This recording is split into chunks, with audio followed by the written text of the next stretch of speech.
Miami!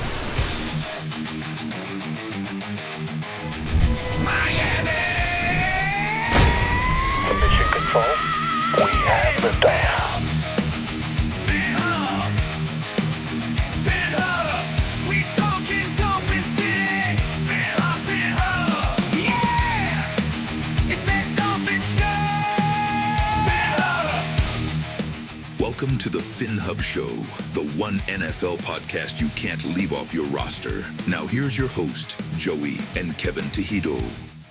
All right, welcome back to another episode of the Phinhub Show, powered by BetUS. If you guys haven't already, make sure to check out BetUS and use code YouTube150 for 150% bonus on your first deposit. The next two deposits will be for 125% bonuses. So make sure to check out BetUS and use code YouTube150 to get started today. So the Miami Dolphins offseason is upon us, and we have an article by Brian Miller talking about the 5 trades the Miami Dolphins could be making before the start of free agency. Some pretty interesting names here, like Tyron Matthew. According to Brian Miller, he says he has maybe another year or two left in the tank.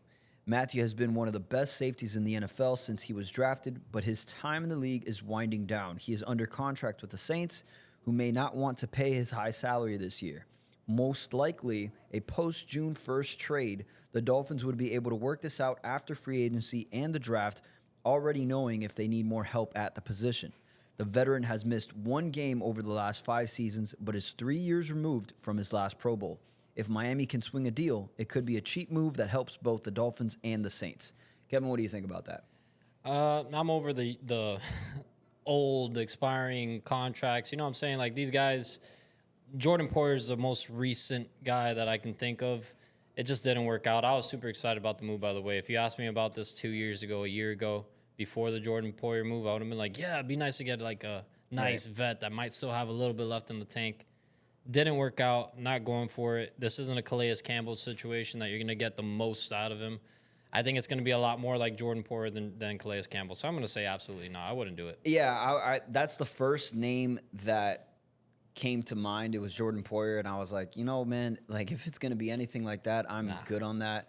After watching some of the highlights, recently you put on one of the games. I forgot. I think it was like week 12 or something. It was against the 49ers. Okay, yeah, and you know, you fast forward a bit, and it was just a replay of him getting Kittle. Yeah, he was just getting trucked. George Kittle trucking Jordyn Poyer. He couldn't tackle. If I'm Jordyn Poyer, after watching that tape, I'm like, bro, I'm retiring. Yeah. That was embarrassing. It was terrible. It's unfortunate. It was a nice move. I think we were extremely excited about it. In theory, but look what the result came out to be. And then this terrible Tyron Matthew kind of deal is also, you know, it kind of gets into that. So yeah, it's very similar. I feel like it's probably PTSD. I'm not going anywhere near that. So I would have to say no. I mean, still creative. I think I'm not Brian Miller is his name, right? I think it's a cool move. Yeah, you know? I mean, I would do my due diligence, look into it, sure, but I don't know if that's the route that I. And who knows? Maybe it's a fantastic move. I mean, these things are hit or miss, and that's usually what you get with an older player. So I would love to see more of like a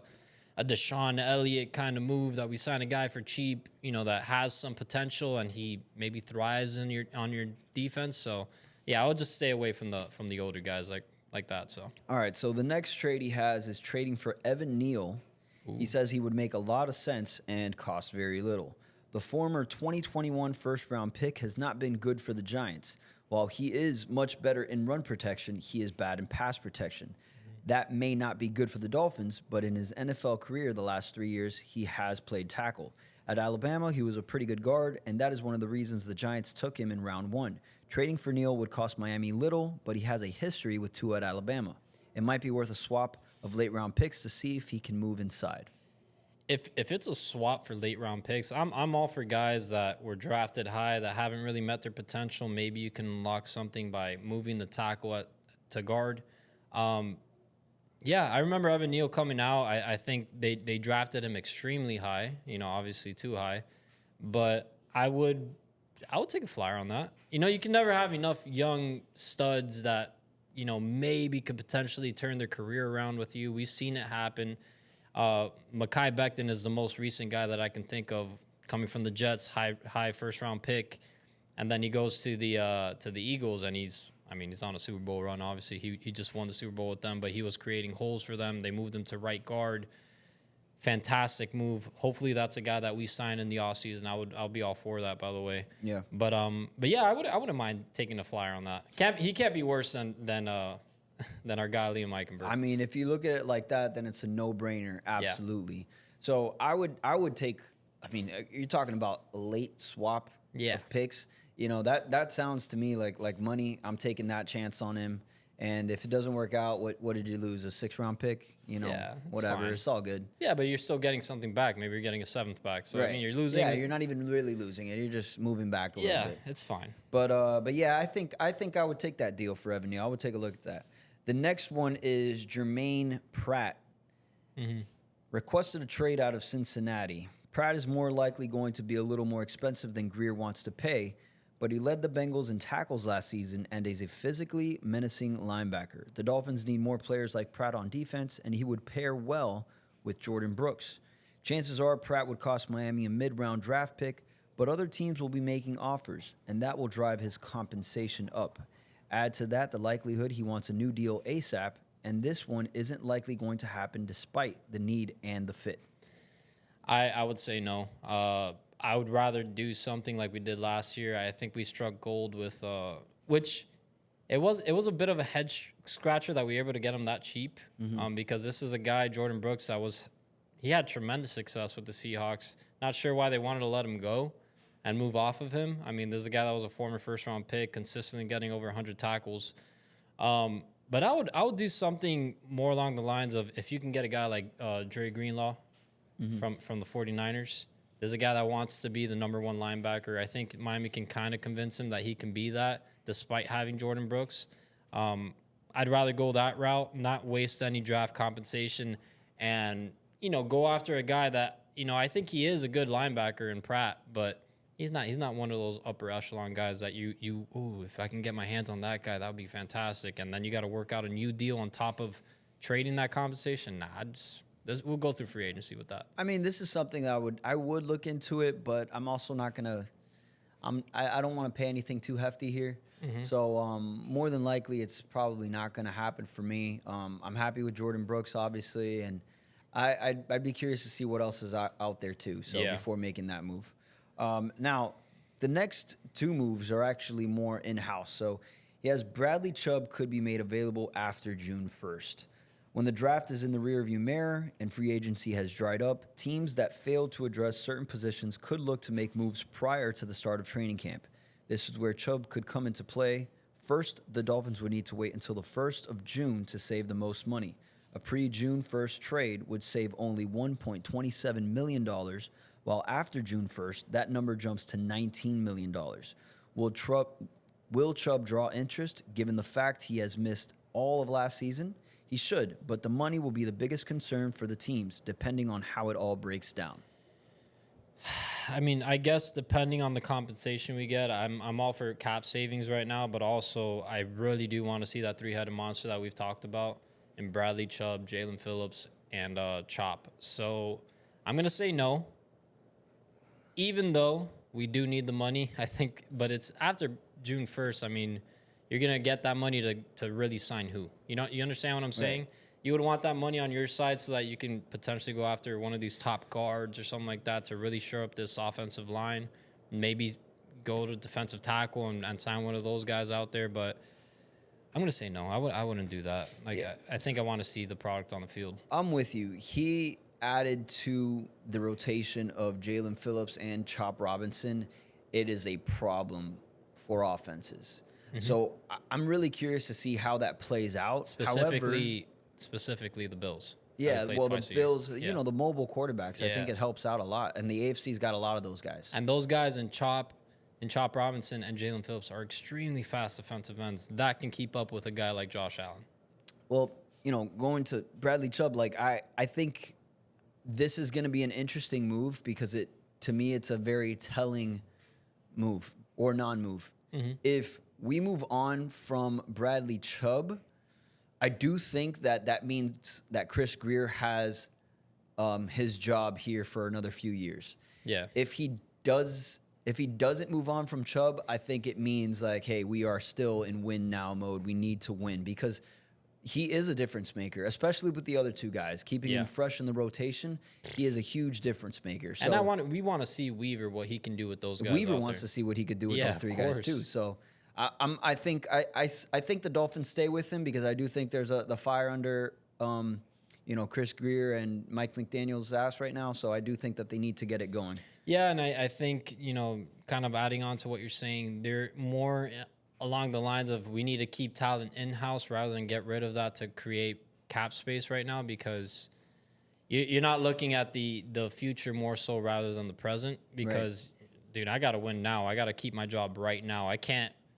make this move so that in 2 years we can have this type of cap space so that we can potentially sign this guy. It's not happening. So I see them hanging on to Bradley Chubb. Now, the last one is a very interesting one, too.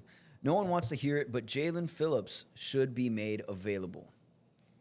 Phillips has more value to the Dolphins than not being on the roster. That isn't the question. His future in Miami is. Phillips will play the 2025 season, the fifth-year option, and will be a free agent after the season. What do you think about Jaelan Phillips? Would I trade him? Mm-hmm. No. I think Phillips is actually one of my favorite players. If you were asking me before the injury, and even after, I'm not even kidding, if I'd rather have Jevon, Holland, or Jaelan Phillips, I would always say Jaelan Phillips. I think the guy has the potential is just astronomical. He's like otherworldly in a sense. He's a lot more like Chop Robinson in the sense of these guys are athletic freaks. They're fast. He's strong, fast, long. I just think those guys don't grow on trees. It's really hard to get a guy like that. And granted, he's had his injury history. But, I mean, this last one that happened was just a freak injury. I mean, we had like a guy that we talked about earlier, Jordyn Poyer, going straight into his knee and just messing it up. He goes back out there, and it just doesn't feel right, and they realize it's not bad. We've seen the type of recovery he's made. If we can get some clips and put it in here so everyone can see where he's at right now, I think the guy's going to come with a vengeance. I do think he's going to have a career year. I mean, this is him going into his, contract year. I think he's just going to be a bat out of hell, and he's going to be fantastic. So I think the Dolphins are better suited keeping that on their roster, even if it's only for 1 year and it's another situation where the guy outplays his contract and he's going to go on and sign a huge deal elsewhere. I think we're going to benefit from it, so I would rather keep him. Yeah, I think I'm with you there. I'd rather keep Jaelan Phillips too, but the obvious question is he going to be available available to play? Because he is having issues with the injury concerns, and even though they're freak accidents, they tend to continue happening to him. It sucks, but these players that often become injured are oftenly injured. It's just it's unfortunate, but and I really hope the best for Jaelan Phillips. And, despite me saying all that, I still would like to keep him on the Dolphins. I don't want to make him available because of his immense talent and his capabilities. There's also a way, and this is something that I want to see the Dolphins evolve. If Greer's going to stick around, he's got to get on top of this because he needs to start paying these guys before they get to these paydays, right?